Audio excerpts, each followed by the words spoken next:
Hayırlı yaşlar olsun benim kızım. Sana sağlık bak.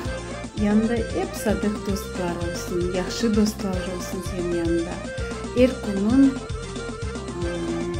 yanında sürprizlerle dolu olsun. 1, 2, 3. Hayırlı yaşlar olsun Elmazçıqnıñ. Hayırlı yaşlar olsun. Keşke güzel olsun. Şimdi baba sağlam olsun. Nasıl kısır var? Yaş kısır var.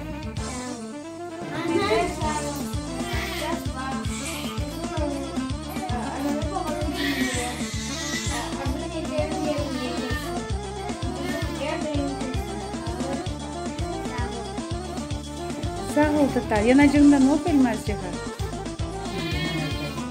Hayırlı yaşlar olsun. Çok yaşlar. Baban kızım. Kızım bir yaşım çok iyi.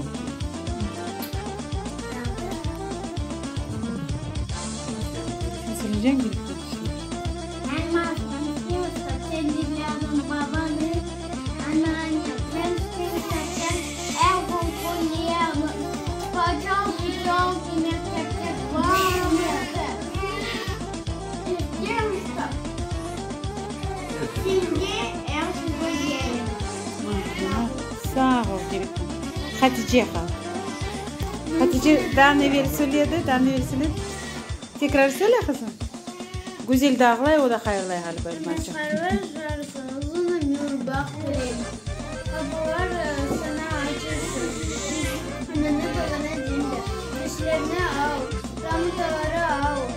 Spor, müzikaları var. Sağ ol tatacığım.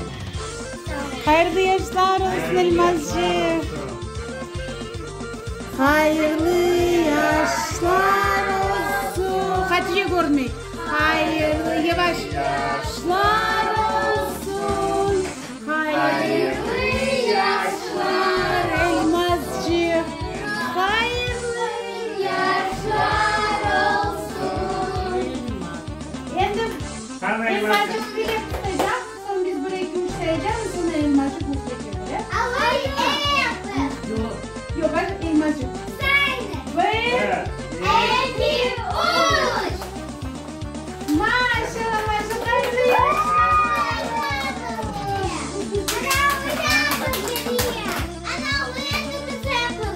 Endi biz hepimiz. Endi biz hepimiz üfleyeceğimiz. Başlayın. Endi biz hepimiz sayacağız. Hepimiz üfleyeceğimiz. Elmazçıqnıñ yardım edeceğim. Böyle.